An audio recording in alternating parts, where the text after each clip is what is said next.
Do you think that McLaren will have to prioritise one driver to ensure they get the Drivers' Championship over the line? And I guess if you're behind Oscar, are you concerned that could be you at all? I'm very concerned. Monza was supposed to be McLaren's perfect stage, but Oscar Piastri just dropped a bombshell that shook the team to its core. A slow pit stop, a shocking team order, and a radio message dripping with frustration have turned celebration into civil war. The fairness of McLaren's fight is now in flames.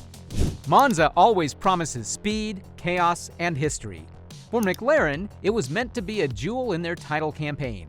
2 drivers, 2 contenders, 1 team ready to prove they could beat Red Bull on merit. Instead, a single moment of strategy madness blew the lid off everything.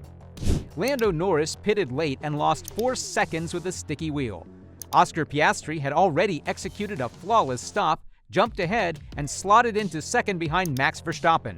In pure racing terms, the job was done. Piastri outdrove and out-executed his teammate. That should have been the story. But it wasn't. Over the team radio, McLaren asked Piastri to hand the place back to Norris. The reasoning?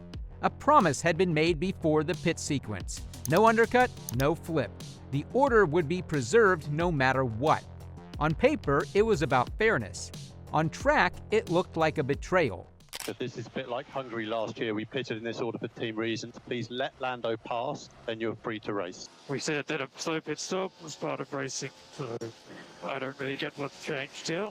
The radio crackled. The words were clipped, calm, but loaded with fury. We said a slow pit stop was part of racing. I don't really get what's changed here, but if you really want me to do it, I'll do it. That wasn't just compliance, that was a warning. Pretty painful in a way, but I think you've done the right thing. We can talk about it after finish P3. Yeah, very tough one. Fans immediately picked up on the tone. Piastri didn't shout, he didn't whine. He laid out the truth with surgical coldness. Slow stops are part of racing. You win some, you lose some. That's always been the rule. By overriding that, McLaren shattered one of the sport's unspoken codes. He did move aside, restoring Norris to second, but the sting remained. This wasn't about losing 3 points. This was about having your hard work erased in the name of contracts and promises. Piastri's bombshell wasn't in volume, but in restraint. He said little, yet every word carried fire. Mark Webber is no stranger to team orders. As Piastri's manager, he smelled danger the moment the call came. And when he spoke, it wasn't soft. He called McLaren's move a mistake that risked fracturing their unity. His voice wasn't just protective, it was prophetic. Webber lived through Red Bull's civil war with Sebastian Vettel. He remembers Multi-21 and what favoritism can do to a garage. He knows how fragile trust is when titles are on the line. So when he says McLaren is risking everything, it isn't drama. It's history speaking through scar tissue. His argument was simple. Oscar has done everything right. He's leading, he's composed, he's consistent. Favoring Norris sends the wrong message. Webber framed it not as emotion, but as mathematics. Kilometers led, results delivered, points left on the table. Ignore that, and McLaren could throw away more than a title. Lando Norris played his part with cool calculation. He defended the decision, saying it was about agreements and fairness. He even promised that if the roles were reversed, he would have returned the favor. Noble words, perhaps, but F1 fans have heard that song before. The problem is trust. History says such agreements rarely survive the heat of battle. When a title is on the line, self-interest rules. Norris insisting he'd have swapped back doesn't erase the optics of being handed second place. The perception of favoritism is poison, and now it hangs around his neck. For Norris, this was supposed to be proof that he can beat Oscar straight up. Instead, it looks like a gift. Every podium, every victory will now come with whispers. Did he win it, or was it handed to him? That shadow is almost impossible to escape. When the dust settled, McLaren tried to calm the storm with polished words. Andrea Stella stood in front of the cameras and said the swap wasn't favoritism, it was about principles. The team had promised no undercut, and when the pit stop error flipped the order, they felt they had to restore it. On paper, that sounds neat. In reality, it sounded like spin. Piastri's logic was simple. Slow stops are part of racing. You win or lose by execution. McLaren's explanation rewrote that logic on the fly.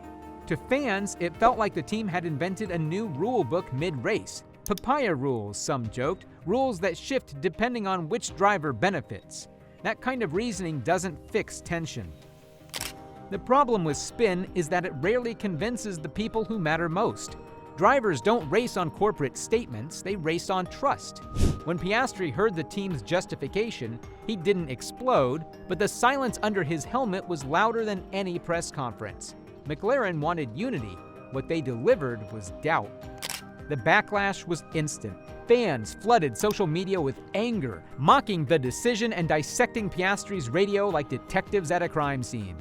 Slow stops are part of racing became a rallying cry, a meme, and a weapon against McLaren's credibility. The paddock wasn't quiet either. Toto Wolff, never one to waste an opportunity, warned that McLaren had made a call that could be impossible to reverse. David Coulthard questioned the manipulation of results. Damon Hill poked fun at old anecdotes but made the same point. This didn't smell like sport, it smelled like management meddling. Even Max Verstappen, king of Red Bull favoritism, laughed at the decision. If the driver most associated with team politics thinks you've overstepped, maybe you really have. When rivals, legends, and fans all line up against you, your house isn't just on fire, it's an inferno. Formula One has seen this film before. Ferrari's messy favoritism with Schumacher and Barrichello. Red Bull's implosion with Vettel and Webber. Mercedes' civil war between Hamilton and Rosberg. Every time, the team orders ripped apart the garage, split fan bases, and turned teammates into enemies. McLaren now stands on that same precipice. Do they learn from history or repeat it? The seeds of rivalry between Piastri and Norris are already planted. The soil is rich with suspicion, and Monza was the rainstorm that made it grow. The Hamilton-Rosberg comparison is no longer a fantasy. The tragedy is how predictable it all feels. History keeps warning teams that you can't play politics without consequence. And yet, here we are again. McLaren, a team that once prided itself on equality, is now accused of favoritism in the middle of a title fight. Behind closed doors, the atmosphere is electric with tension. Webber is confronting management. Piastri is demanding clarity. Norris insists he did nothing wrong.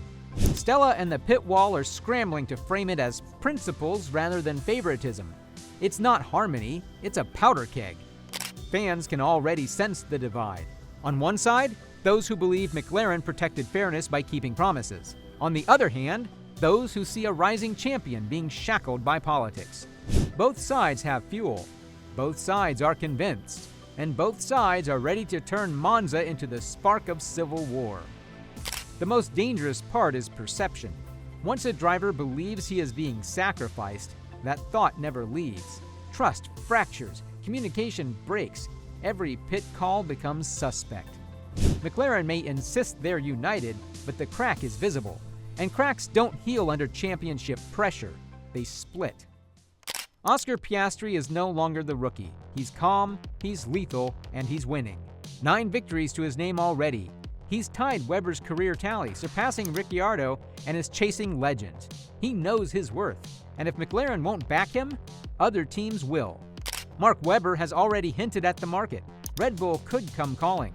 With Hamilton now at Ferrari and Mercedes having named a new team leader, the balance of power in Formula One is shifting fast. Ferrari would throw money at a proven young champion.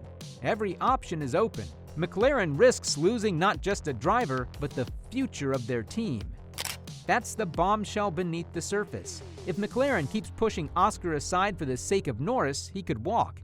And if he walks, he takes with him not just wins and points, but the soul of the team's next generation. The quiet ones don't shout, they just leave. Monza lit the fuse. Piastri's bombshell has shaken McLaren. The only question now, will this fire crown him or consume them?